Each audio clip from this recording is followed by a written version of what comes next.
Aunque tú me has dejado en el abandono, aunque tú has muerto todas mis ilusiones, en vez de maldecirte con gusto en coro, en mi sueño te colmo, en mi sueño te colmo de bendiciones.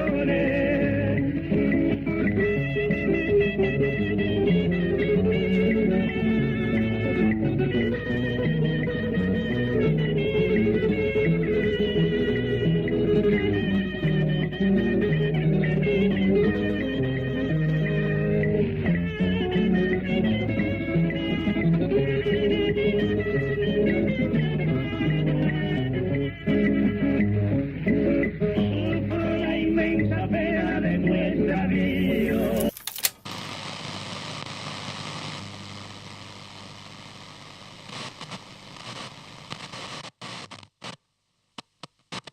Esta noche la vamos a dedicar justamente a efectuar un homenaje al trabajador radial, a los radiocontroladores.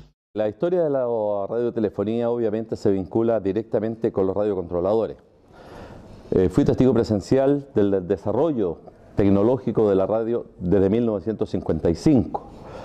Me correspondió actuar a los 6 años de edad en el Instituto de Radiodifusión Educativa y el control en aquella época era don Luis Oro. En aquella época las grabadoras eran con cinta grande y la cinta era gruesa. Y iban marcando siempre con un papelito, pero cada vez que había que regrabar era una odisea. Posteriormente había un cútex de uña con el que se parchaban las grabaciones. Se trataba de editar lo mejor posible. Las tortas de grabación eran grandes. No existía la radio programada como es hoy día con la tecnología. Ellos manejaban el cuento, ellos como estaban, digamos, ellos tenían que saber las noticias, censuraban lo que no tenía que salir al aire. Me sorprendía la capacidad que tenían de manejo de las máquinas. Y en el estudio o en el espacio donde estaba el control habían 4 o 5 grabadoras de ese tipo. Y el operador tenía que estar atento, por ejemplo, cuando leíamos noticias era una cosa espectacular, porque tenía que estar trabajando con 3 o 4. ¿Te fijas? Con 3 o 4 de ese tipo de grabadoras, al aire, con cinta. Tú cortabas y tenías que sacar de toda una tanda un comercial y tenías que editar. Por ejemplo, el comercial duraba 30 segundos, tenías que sacar los 30 segundos y después pegar la cinta, unirla. Y el jefe de prensa le traía las cuñas, así un alto de cuñas en cintas de reel, entonces tenía que estarlas colgadas. Y él tenía que adelantarse. Claro, porque terminaba una información en el libreto y él, antes que terminara la información, ya estaba poniendo en otra grabadora las cuñas que venían después. ¿Te fijas? Que estaba un poco al comienzo entender el concepto de radiocontrolador, cuyo apócope es control. Y es claro, porque no, aparte de ser técnico de sonido, tecnólogo de sonido y un montón de cosas más que se dan en radio, como la producción en general de la radio, además tenía que controlar que lo que llegara de todos los departamentos se diera y se cumpliera tal cual una estructura prefijada. Y él que tenía que, ¿cierto?, tocarle la campanilla cuando esos parámetros no se dieran. Entonces, en realidad, él llevaba el control y de ahí nació el concepto de radiocontrolador.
llamo Valdemar Christensen y empecé a trabajar en radio hace mucho tiempo, más o menos 1941. Digo más o menos porque se empezaba en esa época por hobby. Yo tenía un amigo que era control de radio, Amador Holguín. Éramos amigos de futbolistas. Yo jugaba fútbol, era muchacho, tenía 18 años, 20 años. Y él era control en la radio Sudamérica. Y yo lo iba a acompañar cuando estudiaba en el Liceo Monate, que de repente no teníamos clase, algo, y como me gustaba esto fui. Y ahí me metí, de repente, sin saber, ya estaba tirando las manos, poniendo discos. En mi calidad de trabajador de la radio, yo me inicié el año 52. Tenía 14 años. Yo iba a las transmisiones del fútbol, porque siempre me ha gustado el fútbol, y ahí fui aprendiendo. Posteriormente, yo estuve incursionando en las vacaciones de verano haciendo reemplazo. Se prestó la ocasión de que un colega que trabajaba, que en paz descansa, Alfredo Sala, lo llevaron de su radio, porque antiguamente llamaban por la calidad de la persona o la habilidad, porque antiguamente el radiocontrolador se basaba en la habilidad que tenía para mover las manos y para el buen oído y el deseo de hacer cosas buenas. Yo entré a la radio del Pacífico, CB82, que era en ese tiempo, que ahora es Carabineros de Chile, la frecuencia. Esa es la radio del Portal, se llama, le decían la radio. La primera radio que entré. Y como a los 20 años más o menos, aproximadamente. Y en ese momento ahí necesitaban una persona porque habían despedido a uno, y la persona que nosotros fuimos a visitar, que era un amigo de colegio nuestro, lo mandaron a hacer la transmisión. Entonces en la sala de grabaciones no había nadie. Y yo fui con otra persona ahí y me dijeron si se podía, a la otra persona le dije si se atrevía a grabar. Y no. Y yo me atreví. Tiene que haber sido unos 52 más o menos. Sí, en el año 52 más o menos. Y de ahí, después, bueno, yo empecé como ayudante nada más de él. Le ayudaba a sincronizar los libretos de los radioteatros, todo eso. Me pasaban los libretos y yo le había buscado los sonidos, todo lo que había que colocarle en cuanto a grabación de discos. Eran puros discos lo que sabía en sonido. Ruido de auto, ruido de caballo, en fin, todo ese tipo de cosas. Y yo se lo iba dejando preparadito ahí.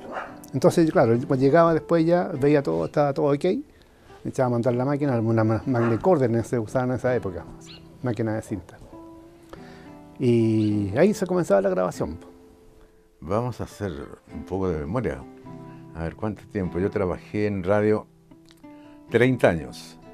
Las fechas, no recuerdo con exactitud, pero yo trabajé en radio, partí en Radio Balmaceda. Cuando antes de ser Balmaceda era Americana. Después de ser Americana pasó a ser Balmaceda definitivamente. Y ahí estuve un año. De ahí me fui a la Magallanes. En la Magallanes estuve 18 años. Y después me fui a La Silena. Y en La Silena terminó mi función como radiocontrolador. O sea, en la práctica tuve casi 35 años de trabajo en radio. Entre tanta inquietud, porque sabes tú que en estos medios de comunicación lo que uno tiene que hacer siempre es ir progresando tanto en la cosa laboral, intelectual y cultural. Entonces, a mí me faltaba aprender audio, control, eso. Así que como ya estaba aquí en la Universidad Técnica de esos años, que yo voy a estudiar, a ver, ¿cómo me va? Y estudié aquí. Hice la práctica, el director de la radio de entonces, ya era Universidad de Santiago, me autorizó para hacer la práctica al aire aquí, en los equipos máster que tenía la radio. Y de ahí me presenté, déjame leer el título, me presenté a la Superintendencia de Servicios Eléctricos de Gas y de telecomunicaciones. Qué nombre tan raro.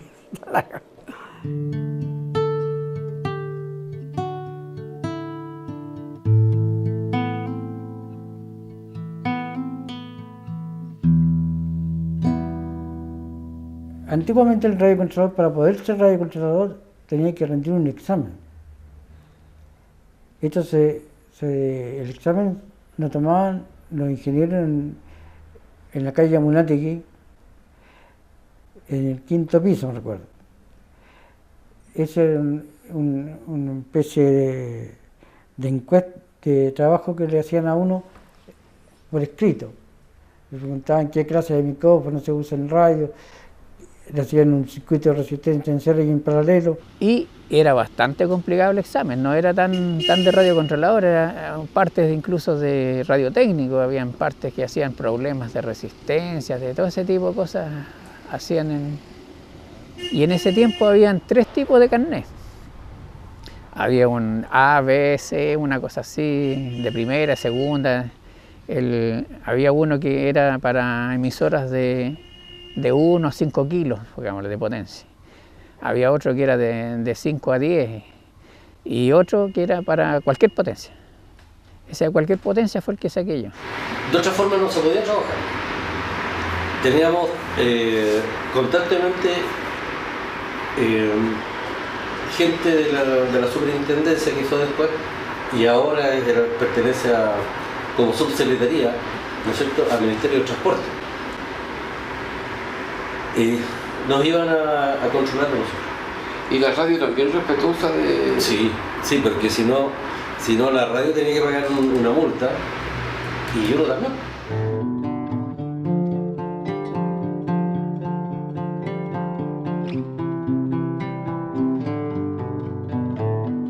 El radiocontrolador tiene diferentes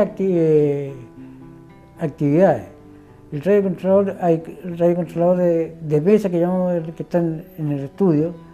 Hay radiocontroladores que se especializan en el radioteatro, otros en transmisiones exteriores. Pero para definirlo a ellos es como la oficina central. Lo más importante es lo medular dentro de la radio, es la parte nerviosa, porque ahí llega todo. Es que resulta que a ti te llega todo un tipo de información por todos lados y tú tienes que sacarla de forma ordenada eso. Claro, canalizarla y organizarla. El control es que organice y ve que salga todo ordenado. Claro. Por eso que era un hombre importante y de importancia que nunca nos dieron. Uno a veces está con 2 platos, con grabadoras, con micrófonos, qué sé yo, pendiente de pasarle al locutor en el momento oportuno, el teléfono que suena. Uno tiene que tener tiempo de atender teléfono, dar respuesta, no dejar básico en el momento oportuno pasarle al locutor. Es infinita la pega. Ahora, antiguamente, cuando tenía que pasarse las tandas, esas famosas tandas que eran así a pulso, y donde tenía que pegar 20 o 30 avisos, y pegarlos bien, ¿eh? Entonces, te digo yo, era otra cosa. Era más a pulso el trabajo que hacíamos nosotros. Por ejemplo, ahora ustedes apretan un botoncito nada más aquí y allá y sale, por ejemplo, automáticamente el ruido o lo que quieran sacar. En esa época no, porque había que estar ya anchontándola ahí al surco del disco. Pero además las tandas de aviso, que la grababan voces seleccionadas, entre comillas, ya los avisos comerciales, y estos eran grabados en acetato. En acetato. Claro. Que era una especie de long play de material, claro, era como de aluminio. Aluminio, claro. Ya. Y el acetato, una pasta, ya era cara cada disco, ya. Entonces, eso se grababa en determinadas radios, porque tú tenías que grabar ese disco virgen con la publicidad, que era en aquel entonces de medio minuto máximo, ¿ya? Claro. Entonces después había que sacar varios discos para repartir a las radios donde estaba la propaganda de Almacenes París, que yo me acuerdo en este momento, de la Casa García, de la Ville de Nice, ¿ya? Las casas. Y eso requería mucha rapidez mental. Absoluta, es decir, era tremendo, realmente. Mientras pasaba un aviso en un plato, tenía que después pasar al otro y de repente habían 10, 12 avisos. Y tenían que cambiarlo rápidamente. Rápidamente, porque el bache, eso, como tú lo sabes, es mortal en radio. Hola, preciosa. ¿Dónde vas? Voy a Gasco, voy a Gasco, voy a Gasco, sí señor. Porque en Gasco hay de todo, artefactos y atención. Sí, señora. Gasco con sucursales en todos los barrios. Había que grabar la publicidad de Eduardo de Calixto en ese tiempo, que era Carrusel del Aire, se llamaba el programa. No era solamente Hogar de su Hogar, sino que era un programa de 2 horas. Una de las partes era Hogar de su Hogar, pero había lo que cuentan las canciones, las noticias y su comentario, Copucha el colegial, y una parte era el Hogar de su Hogar, que después al final quedó solamente Hogar de su Hogar con Eduardo de Calixto. Y había que grabar las publicidades, que ahí estaba el jefe que era de los controles, que era Isidro Guajardo Lago, y él grababa unos acetatos, unos grandes, unos inmensos, que eran de los que venían de la BOA, de la BBC de Londres, que por un lado estaban grabando, entonces por el otro lado estaban virgen, y él los grababa con una cortadora de disco y grababa las músicas. Igual que un tocadisco antiguo, pero esa se pone la grabación en una cinta, con la máquina la ponía, y bajaba el estilete y empezaba a hacer un surco. El disco estaba liso totalmente. El disco virgen por un lado, por el otro lado venían unas grabaciones de la BOA, de la BBC de Londres, y en eso él grababa las características, grababa las músicas, las presentaciones, para hacer las presentaciones. Y había que poner una, poner la otra, poner la siguiente, y un locutor iba haciendo las presentaciones. Y ahora, la alegría del diario vivir. Cordial presentación de Radio Portales para reír con Eduardo de Calixto y su famoso Hogar, Dulce Hogar. Ponían la duración, pues se grababa tan durado, 2 minutos 14. Entonces había un reloj grande y mirábamos ahí para calcular. Y mientras tanto, al sacar el disco, el otro que venía, y de repente, pasó 1 minuto, no pasó, nos perdíamos en el tiempo. Por suerte, en las tarjetas estaba el nombre de los productos que se están anunciando, entonces ahí podíamos pillar el último, si no, se formaba el bache.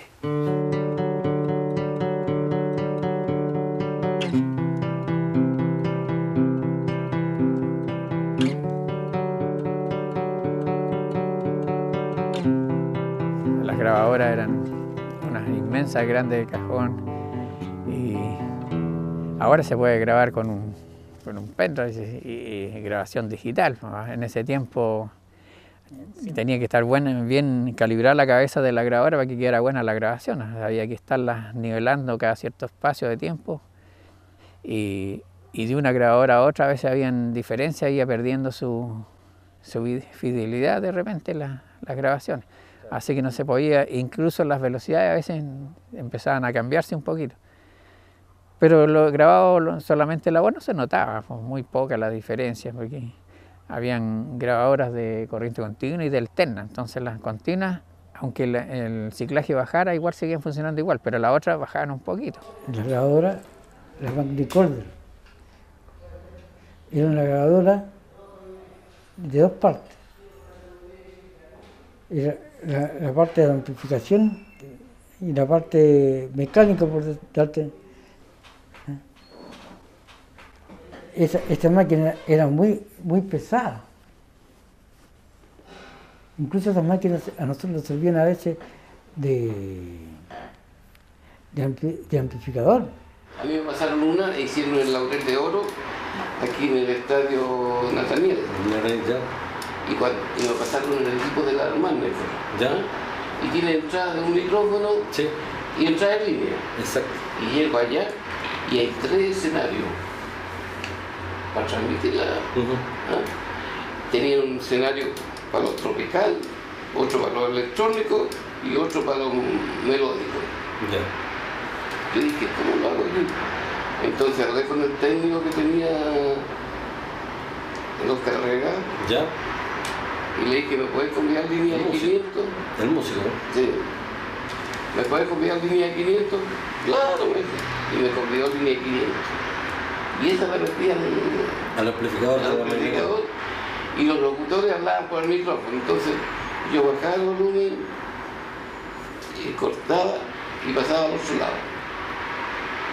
Y después acá en la radio me felicitaba a la gente porque había salido como la portada. Yo conocí unas grabadoras de alambre que había, pero no alcancé a trabajar con esas. Eran esas más antiguas. Y conocí ese micrófono, esos que aparecen de repente con la archa, unos grandes, con resortito que tenían en el medio. Eso tenían ahí en el taller, tenían ese aparato, pero no alcancé a trabajar con ellos. Yo alcancé a trabajar con las Ampex 600, con las Ampex 440 que vienen. Esta es una máquina Ampex ATR 700 de la tecnología más grande y mejor que había en los años 78, 80 que llegaron a Chile. Unas máquinas carísimas para la época y realmente fueron las últimas máquinas que fabricó la empresa Ampex de tecnología en sonido. Entonces, estas máquinas funcionan de la siguiente manera: se enciende, ¿cierto? Estas cintas era para grabar avisos comerciales, música, montaje de radioteatro. Siendo la máquina norteamericana, las cintas que se ocupaban en esas oportunidades, las mejores eran las alemanas, BAF. Entonces era una mezcla de calidades que había, pero era lo mejor de aquella época. Estas máquinas son estéreo, que para la época eran bastante modernas. Se ajustaban los niveles de sonido. Acá había un máster y un retorno. Vamos a dar cuenta que estamos grabando avisos comerciales. Entonces, a la cuenta de 3 se prepara la cinta, se avanza. ¿Y por qué se avanza? Porque siempre las cintas en la parte inicial tenían ondulaciones. Entonces, para mejor calidad, se avanzaba y donde uno creía que estaba impecable, ajustaba el reloj, preparaba la grabación y al encenderse la luz se empezaba a grabar. Uno tenía que estar cambiando la cinta con todo, o sea, no estaba compaginado, ¿eh? Claro. Entonces era sacar la cinta, buscar el principio de la otra y largarlo justo en el preciso momento que tenía el libreto, tenía que estar leyendo el libreto. Claro. Entonces al final uno tenía que aprenderse el último párrafo. Era complicado. ¿No es cierto? Para poder saber en qué momento iba la cuña, porque uno estaba cambiando cinta, ¿no? La cinta es de material plástico por un lado y por otro lado tiene hierro. Partículas de hierro, pero muy microscópicas. Entonces con los impulsos se ordenaban y quedaba grabada la voz. Y estas máquinas tenían una entrada, un borrador que iba borrando todo lo sucio que estaba en la cinta, un grabador y el reproductor, que es lo que escuchamos. Habían radioteatros que se hacían al tiro con todo, con música, con sonido y con todo. Y el otro tipo de radioteatro, como hacía yo el siniestro Dr. Morty, que lo hacía, grabábamos a veces en un día 10 capítulos. Solamente lo hablaba. Incluso a veces grabábamos partes de un actor solo, porque no iba a poder venir a la grabación siguiente. Entonces dejábamos grabado aparte. Y después iban actuando adentro y yo iba tirando las partes del actor que no estaba, iban armando. Y después yo me encerraba solo en la sala de grabaciones a hacer el montaje, a ponerle el sonido, la música, a fabricar, porque mucha de la música a veces me preguntaban, ¿la música es de este, otro? No, es que mucha música no existe, yo la fabricaba. Le bajaba la velocidad, la mezclaba con otra, se hacían 1000 y una cosas. Las traspasábamos en cintas magnéticas, le bajaba la velocidad a las cintas, entonces tenía otro sonido, otra música más tenebrosa. Se fabricaban, muchas cosas se hacían y todo se hacía a pulso. Y había que tener práctica, porque la máquina no parte instantánea, la grabadora. Tiene un pequeño tirón, entonces uno tiene que calcular el momento justo para hacer la partida para que el tirón no salga al aire, para que no salga el tirón. Después salieron otras máquinas, las últimas ya, esas eran más instantáneas, pero las primeras no, igual que los tocadiscos. Tocadiscos tampoco partían instantáneos. Entonces había que hacer, claro, había que, ya la práctica uno lo va haciendo y va, yo era capaz de unir compases, hacer todas esas cosas, pero no es porque fuera demasiado hábil, sino que es la práctica. Los años le van dando a uno, le van haciendo. Yo hacía estos radioteatros, supongamos Lo que cuenta el viento. Buscaba una música para el título y mientras iban actuando, yo iba sacando otros discos, de acuerdo a cómo iban actuando, de acuerdo a la persona que iba actuando, porque habían otros colegas que grababan y sincronizaban primero. Buscaban la música, anotaban en el libreto, surco 1 al medio, surco 2, decían disco tanto, le ponían. Yo nunca sincronicé, yo lo hacía así, a medida que iban apareciendo, yo iba mentalmente, ya sabía cuál disco podía poner, qué música. Porque yo me aprendí todo lo que había y seleccioné, pero un mueble entero de música de todo tipo, o sea, música clásica, donde sacaba trozos, sacaba esto, iba compaginando, guardando, archivando, haciendo muchas cosas. Y eso me sirvió mucho para los radioteatros.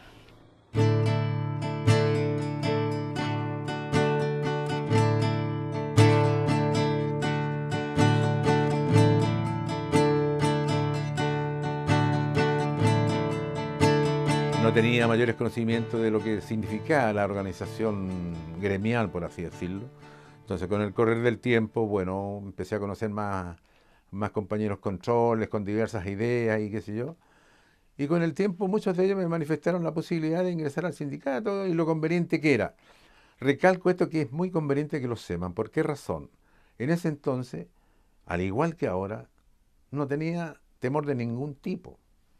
Para ser, qué sé yo, un miembro de cualquier sindicato no hay que tener miedo de ningún tipo porque no se hace nada malo. Había una especie de reunión, no era propiamente sindicato, una junta de no más de 20 personas que se acordó hacer un sindicato. El sindicato existe del año 52. El año 52 el sindicato no tenía sede. Entonces las reuniones se hacían a las 0 horas, para que no hubiese problema con la gente para la asistencia. Nos reuníamos, estos 20 personas más, en el auditorio de Radio Cooperativa en Nataniel 47. Fue para representar a nivel nacional a todos los radiocontroladores.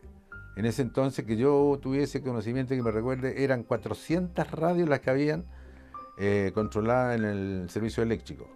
A nivel nacional, llámense, no habían tantas FM en ese entonces, habían más AM. Uno de los primeros presidentes que hubo era Luis Martínez Serrano y secretario Ramón Prieto, que decía la hora de las 2 horas, que también, si hay gente antigua escuchando esto, se podrá acordar. También una de las primeras cosas que se hizo al sindicato era que, en el caso nuestro, de los controles, teníamos un sueldo cualquiera, éramos empleados como una empleada doméstica, pero se consiguió que fuéramos empleados particulares, pertenecimos a la caja de empleados particulares. Entonces ahí había un sueldo que hasta me acuerdo, la garantía era 1.050 pesos, el sueldo mínimo. Entonces, y había un control que ganaban 600 pesos, y todo eso, nadie podía ganar con jornada completa, por supuesto, menos de 1.050 pesos. Lo otro también que es bueno que se sepa para la posteridad, nosotros éramos unos pocos problemas en Chile que trabajábamos 6 horas, junto con los telefónicos. Bueno, claro, y esa fue una conquista sindical, la primera, la más importante. 6 horas era nuestra jornada diaria, ¿verdad? Y era por la extrema tensión que nos demandaba el quehacer. Claro, porque las 6 horas eran efectivamente trabajadas. Tú en las 6 horas no te podías relajar e irte a tomar un café o irte al baño a sacar la vuelta, a fumar un cigarrillo. Claro. Ahí tú en las 6 horas tenías que estar metido en el máster central, digamos. Exacto. Dividido en dos tandas, en la mañana 3 horas y en la tarde otras 3 horas. Claro, se podían trabajar 36 horas según el sindicato en esa época. Después hablamos con don Jorge Quintero y conseguimos hacer un solo turno de 6 horas.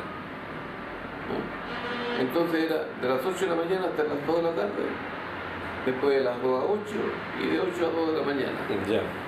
Y ahí llegaba el de amanecía, que era otro. Tenía una contradicción eso, porque si bien es cierto, costó conseguir 6 horas, y muchos trabajaban en 2 radios, 3 radios, otros trabajaban en la radio y en fútbol.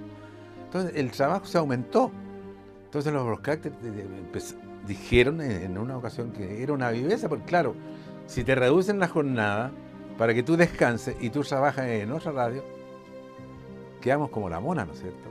Pero revertir esa situación te costó, pero fue eso, más que nada por eso, porque la gran mayoría, al margen de eso, todos con grandes cantidades de hijos, entonces era una explicación que se daba. Entonces había que sacarse la mugre para que los cabros no tuviesen ningún problema, tanto en la escuela como en la casa, en la parte doméstica. Porque los sueldos no eran ninguna maravilla. No. Digo, yo de repente para sobrevivir, llamémosle, llegué a tener 3 sueldos. ¿Qué me significaba trabajar festivos, domingos, Pascua, Año Nuevo, 18 de septiembre y bla, bla, bla, bla? Y más encima, y tenía que ir al fútbol. La noticia deportiva. Bueno, aparte de un acontecimiento mundialmente, ¿no? Chile jugó un papel importante, qué sé yo, tanto en lo futbolístico como en el plano de la información mundial. Porque sin tener la preparación adecuada, se dio un buen ejemplo en cuanto al ordenamiento que existía para que las radios extranjeras, que fueron bastante, no tuviesen ningún tipo de problema y llevaran su información a cada uno de los países de los cuales los representaban. Generalmente en los estadios, en los camarines y en las casetas de transmisión, habían los cables que llegaban de la línea telefónica. ¿Ah? Y generalmente estaban con un papelito ahí, decía radio tanto, en fin, uno la ubicaba fácilmente. Entonces uno llegaba con el amplificador, se conectaba a la línea y hacía el llamado, igual que un llamado telefónico, lo llamaba a los estudios. Entonces ahí le medían el volumen, más o menos que uno tenía que salir y todo eso, así quedaba todo ok. Así que cuando llegaba el locutor o cuando se hacía la transmisión completa de todo el partido completo, entonces uno ya tenía todos los niveles ya listos, ya preparados ya. Y uno escuchaba por el receptor de radio que uno le desconectaba el parlante y le metía el fono.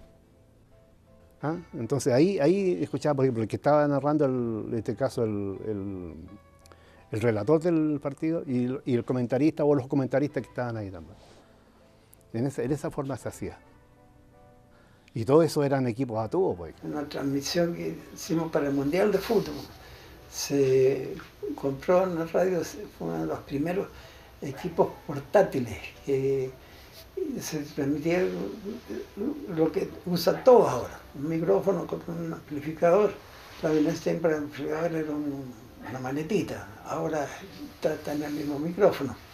La entrada, por ejemplo, en los sudamericanos, de los futbolistas, entran por la puerta de la maratón, están afuera, para desfilar por ahí.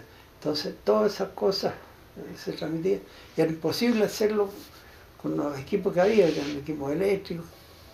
Había que tomar electricidad, que no era fácil encontrar al otro lado. Y lo hicimos con un micrófono inalámbrico. Y se ocupaban como los fotogoles, que a la gente le gustaba mucho escucharlo. Y, por ejemplo, el mayor ejemplo de esto fue el partido de Chile con Unión Soviética en Arica. Fue para el Mundial del año 1962. Jugado en Chile. El famoso Justicia Divina.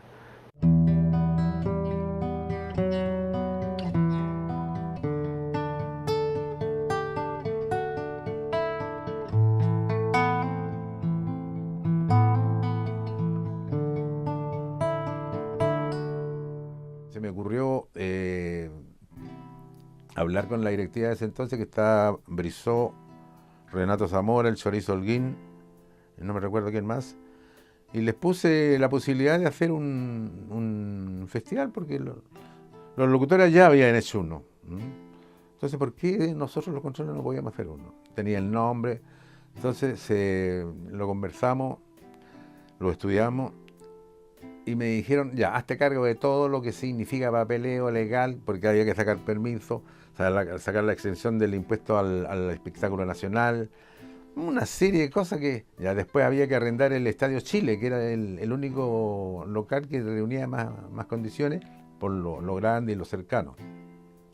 Bueno, fue así como echamos las bases y empezamos a recolectar la gente que nos iba a ayudar, principalmente los artistas. Todos los artistas que tenían vigencia plena en ese entonces participaron, no quedó ninguna fuera.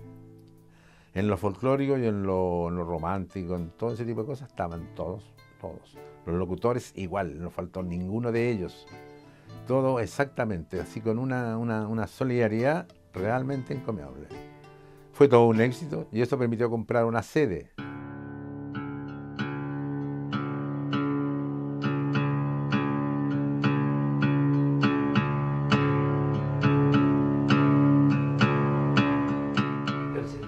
De operadores de radio fue la entidad sindical más importante, la única que tuvo una fuerza para llevar a cabo una huelga.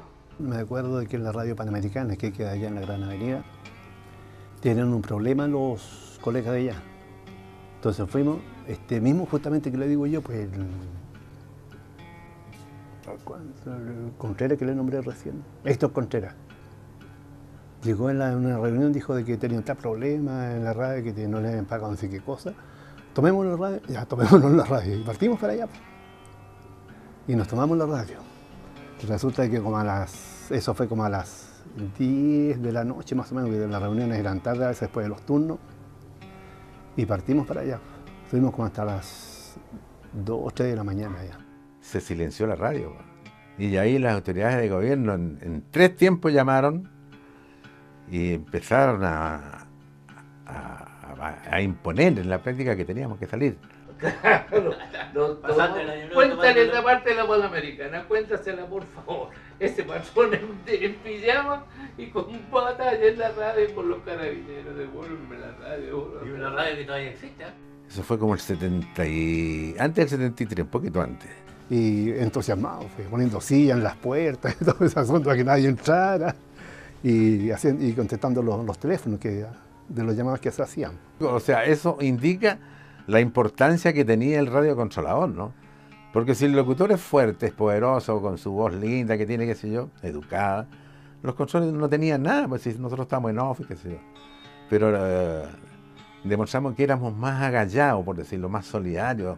Tomábamos una decisión y la llevábamos a feliz término. Los controles, o sea, los locutores, muchos amigos de locutores, muchos estrellas no participaban de este tipo de cosas. Claro, porque ellos tenían otro statu quo, ¿no? Siempre lo han tenido y siempre lo han hecho presente. Entonces, la unión que existía entre ellos no es la misma que existió con los controles. Los controles eran un solo bloque. Éramos bastante unidos, todos nos conocíamos. Sí, habitualmente cuando en las reuniones que nos juntábamos éramos bien unidos. Fue una lucha, te digo, inteligente, bien planificada, ¿ya? Y hacíamos eso con contentamiento, que estábamos haciendo algo bueno, bien hecho, ¿ya? Yo me acuerdo del doctor Contreras que me decía, estamos bien pelados, decía, vamos bien, vamos, por esto y por esto va a resultar esto.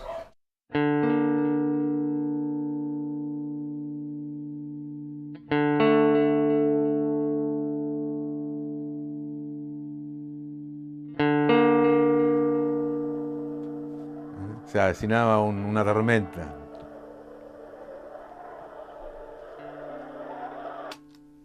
Bueno, la verdad de las cosas es que el golpe es una cosa que a mí en lo personal me marcó a fuego. Yo creo que me voy a morir y nunca voy a dejar de olvidar lo que pasó. Afortunadamente, a mí en el terreno personal, en cuanto a familiar, no perdí a nadie, pero en el terreno de la amistad, muchos colegas, muchos compañeros en diversas profesiones no están, pues. Y no solo eso, sino que tanta gente que dejó este mundo por una causa injusta total, porque no se puede, te digo yo, reprimir con balas ni con nada un pensamiento político. Si podemos discrepar, podemos tener un montón de diferencias como seres humanos, pero nunca reprimir con fuerza, con violencia de ese tipo. Y ojalá que nunca más vuelva a ocurrir una cosa, porque es vergonzoso a nivel mundial, es una cosa vergonzosa. Porque si somos seres humanos, nos estamos educando con ese fin, ¿Cuál es el objetivo central de exterminar una cantidad inmensa de gente y en las condiciones que se hace? Porque primero, en ese entonces, pegaban o mataban y después preguntaban quién eran. El golpe nos sacudió violentamente. Ya. A mí me pilló en la radio Río Emilio Recabarre. No sé si te suena, Sí, la radio era del PC. De la CUT. De la CUT. Y el día del 11 de septiembre, nosotros estábamos dándole, o sea, a las espaldas del edificio Norambuena, que es la mutual de Carabineros, ¿ya? Y más o menos en esta dirección. ¿Ya? Y de allá nos dispararon, nos hicieron tiro a la ventana. Ahí se escapó Jorge Núñez, que en paz descanse. Se escapó porque la bala le pasó muy cerca de la cabeza y se fue a enterrar a la muralla. Y bala de guerra atraviesa todo. La radio sufrió un golpe enorme, los estudios de grabación donde participaban los radiocontroladores desapareció, los sellos que había antes, la Odeón, Capitol y todas que tenían sellos a nivel mundial de grabaciones de discos acá en Chile, fueron cerrando, la RCA cerró y ahí empezó el declive de los radiocontroladores. En esa época estaba de control, o sea, de presidente del sindicato, Manuel Contreras. Y según se decía que pertenecía al MIR en esa época. Hay un colega que nunca se supo de él qué es lo que pasó. ¿Cuánto se llama este? El Tito que le decíamos allá en la radio, que no. Después no supimos más de él.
Buenas tardes.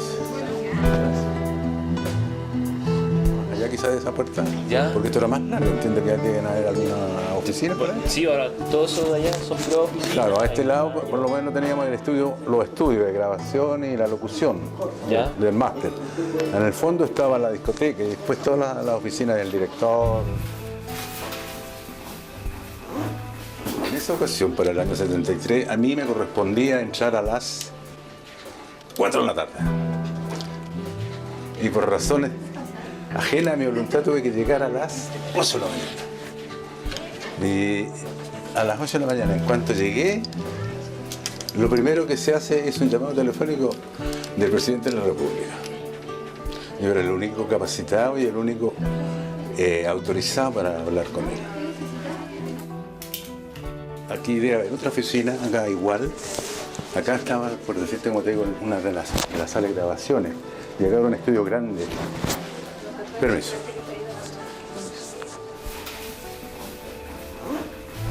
Yo fui uno de los que trabajé en este sector del año 73. Claro, yo llegué el 62 a trabajar acá. Era demasiado joven cuando llegué. Hace 40 años que está. O sea, vivió todo el proceso de acá. Estas fotografías corresponden a una comida que se hizo en el restaurante de los Carabineros.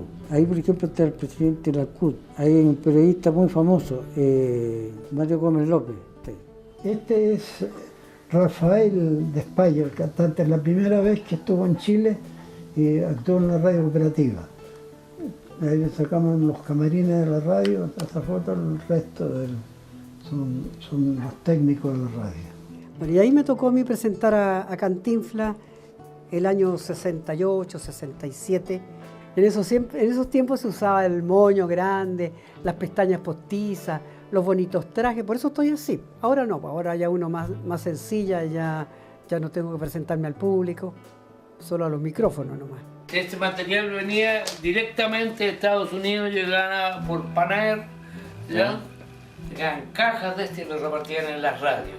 Y aquí Eso lo recuerdo por una pasta. Claro, con una pasta. Este era el alma de aluminio. Y fíjate lo que cuesta hoy el aluminio. Y yo lo conservo eso ahí por esas cuestiones de artesanía que me gusta a mí. No debería tenerlo completo, ¿cómo lo hiciste tira? Es que la pasta se resecó ya con el tiempo. Sí, pero no teníamos que cortarlo. ¿Ah? No teníamos que cortarlo. No, pues lo corté porque necesitaba alguna cuestión que... Para no sé si para una casadita. Y este era cuando estaba allá en la Portales, que ponían en la cartelera afuera, donde ponían toda la gente que actuaba. Esta foto está corcheteada y todo. Tenían corcheteada afuera, me la traje después ya. Y estas son comidas del sindicato. Ella es la señora. Este es Luis Oliva, que hacía ayudante del técnico de la radio Andrés Bello. Oscar Fock, la señora de Oscar Fock. Y ese en el Control Master del 64 más o menos. Esta era una de las salas de grabación. De grabación. Esta oficina en particular. Claro, y la otra estaba en los inicios de la oficina. Y los estudios centrales estaban ahí. No, mira, este es el libro en el cual se inscribían aquí en el sindicato.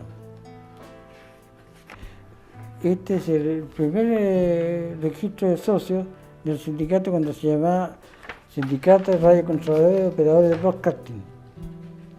Como te dije anteriormente, esto tiene, el sindicato existe del año 52, a la fecha tiene 62 años.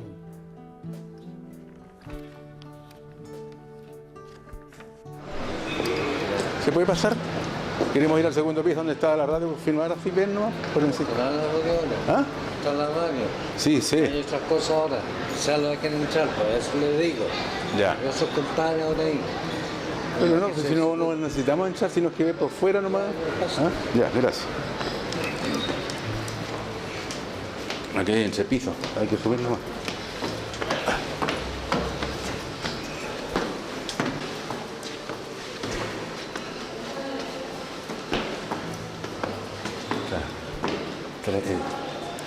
Esa era la entrada principal de la radio chilena. La radio chilena ocupaba todo el segundo piso. Tenía un departamento de prensa, pero precioso. Y aquí funcionaba una radio en FM que tenía, la Brola. Y estaba la chilena también. Aquí conocí y me tocó trabajar con Sergio Linton, Pedro Carcuro, Vladimir Misa, Max Walter Campos, Juan Carlos Bravo. Y aquí, otra comedia, ahí está Caravaggio. Manuel Enrique Creo. Mi compañero, Luis Yáñez. Y el que habla. Jorge González, Amado Felipe, que fue también dirigente. Este señor era operador de la radio Magallanes. Este es mi primer día de la radio en 1945, estaba recién llegado a la cooperativa, en la casa de Raúl Lara. La primera que hay acá a la izquierda es la famosa actriz todavía actuando Bélgica Castro, muy amiga mía. ¿Javier Domingo? Aquí abajo, mira, antes no existía nada de eso. Y había como pedrecilla, el ratón, ni para qué te digo, nos entreteníamos tirándole discos, ¿sí? La Galería Imperio. Este es el carnet original que entregaba el sindicato, o sea, no el sindicato, sino que el servicio eléctrico se llamaba en ese momento. Tú ves ahí que todos los años uno tenía que ir a avisarlo.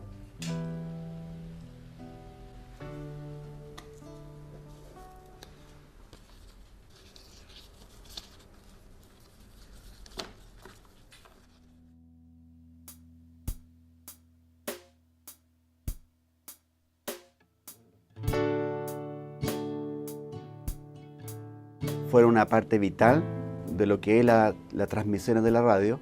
Muchas veces no se les dio la importancia que se requería.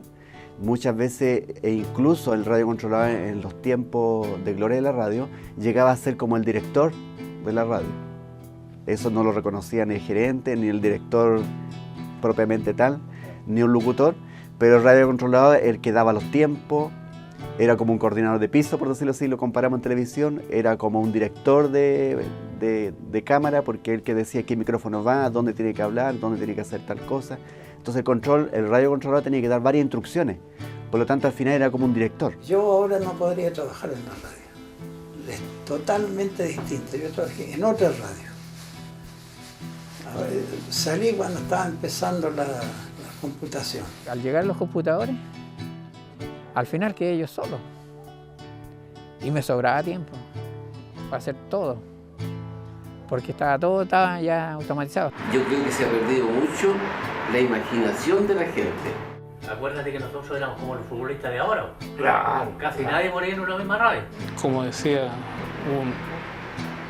un control que yo quise mucho, Monito Campo, decía, los controles somos químicamente puros. Desde un Héctor Contreras a un Edmundo Laude, de un Amador Enrique Holguín, Loyola, hasta un Jaime Bravo. Como te dije fuera de micrófono, en Chile no tenemos memoria. Y hacer un programa, entonces se destaque el trabajo de los radiocontroladores, lo encuentro fantástico, para que la juventud conozca que una radio se maneja con locutores, con radiocontroladores, con periodistas, con artistas, con libretistas, como era antes. Lamentablemente esa gran variedad que había antes se estaba perdiendo por motivos económicos. Y en la agricultura fue por única vez que se otorgó un premio a un radiocontrolador, Arnoldo Andaur, por ser uno de los excelentes controles que hacía el montaje del programa La Tercera Oreja, que fue un programa clásico en la radiotelefonía, con una sintonía bárbara. Y él le otorgaron ese premio. Y después no se hizo más premios así de reconocimiento a los controles, porque el 50% lo hace el control. Sí, mira, ya no están, posiblemente ya no están trabajando, casi todo, pero siguen escuchando radio, son hombres de radio. Y las familias de ellos, que también les rindo un homenaje a cada familia de cada trabajador radial, porque gracias a ellos también nosotros teníamos esa fuerza para estar, porque el caso que conté que habían, para las catástrofes estábamos afuera, 11 de septiembre, cosas así, que nos podía pasar algo, entonces ellos también sufrían con nosotros esos momentos, y se alegraban de nuestro trabajo y se apenaban porque hubieron controles, radiocontroladores que la pasaron mal. Y así que también le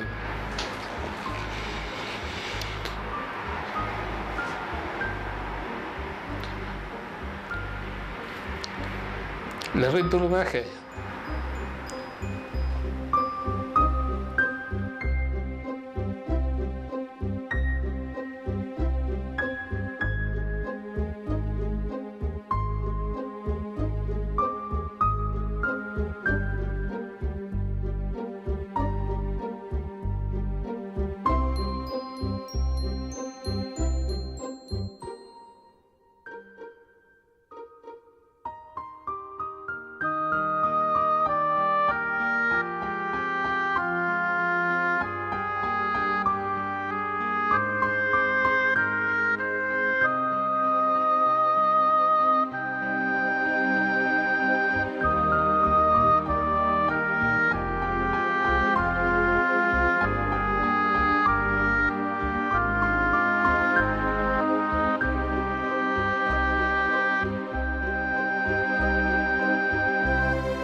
inicio en el periodismo deportivo en el año 1968 en Radio Agricultura. Y quiero decirles algo muy simple, que en esos equipos fantásticos que transmitían el fútbol, por ejemplo, los radiocontroladores eran los héroes anónimos. Lo que era tirar cable en una cancha, eran cientos y cientos de metros de cable para poder hacer una entrevista en los camarines, para hacer los puestos de cancha. Y yo los veía como ellos llegaban 5 o 6 horas antes de una transmisión para que todo resultara impecable. Hacer una transmisión en el extranjero cuando no había satélite, cuando no había telefonía celular, era también un emprendimiento de genios, pegando cables de alguna manera para que llegáramos desde Buenos Aires, desde Lima o desde cualquier punto.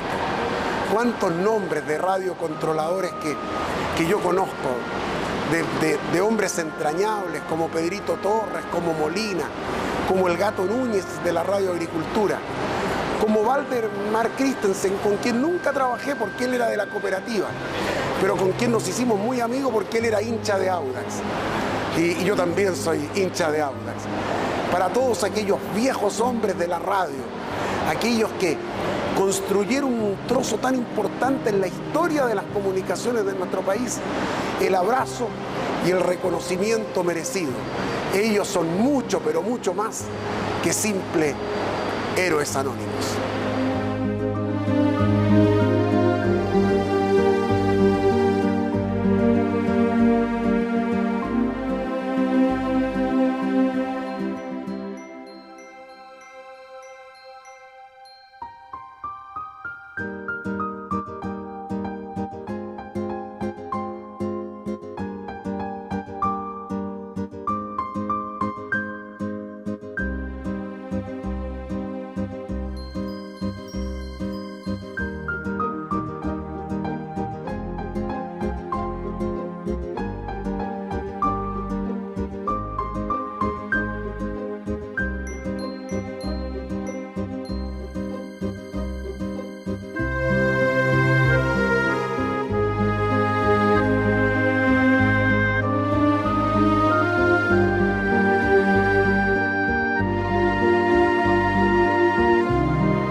Yo me llamo Valdemar Christensen y empecé a trabajar en radio hace mucho tiempo, más o menos 1941. Digo más o menos porque se empezaba en esa época por hobby.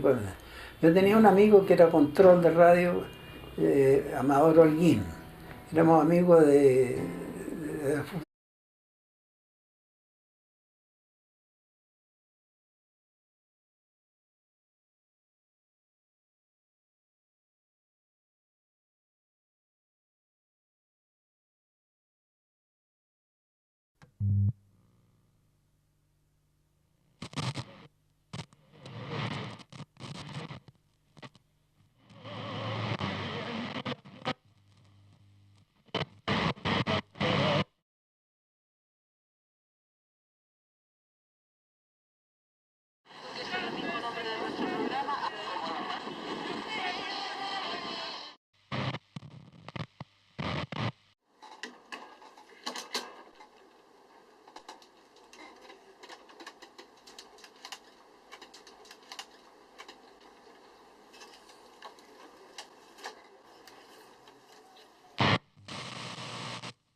comienzo a entender el concepto de radiocontrolador, cuyo apócope es control. Y es claro, porque no, aparte de ser técnico de sonido, tecnólogo de sonido y un montón de cosas más que se dan en radio, como la producción en general de la radio, además tenía que controlar que lo que llegara de todos los departamentos se diera y se cumpliera tal cual una estructura prefijada. Y él que tenía que, ¿cierto?, tocar la campanilla cuando esos parámetros no se dieran. Entonces, en realidad, él llevaba el control y de ahí nació el concepto de radiocontrolador.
Esta noche la vamos a dedicar justamente a efectuar un homenaje al trabajador radial, a los radiocontroladores. La historia de la radiotelefonía obviamente se vincula directamente con los radiocontroladores. Fui testigo presencial del desarrollo tecnológico de la radio desde 1955.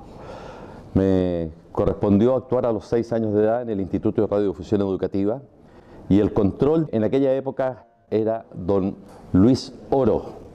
En aquella época las grabadoras eran con cinta grande y la cinta era gruesa. Y iban marcando siempre con un papelito, pero cada vez que había que regrabar era una odisea. Posteriormente había un cútex de uña con el que se parchaban las grabaciones. Se trataba de editar lo mejor posible. Las tortas de grabación eran grandes. No existía la radio programada como es hoy día con la tecnología. Ellos manejaban el cuento, ellos como estaban, digamos, ellos tenían que saber las noticias, censuraban lo que no tenía que salir al aire. Me sorprendía la capacidad que tenían de manejo de las máquinas.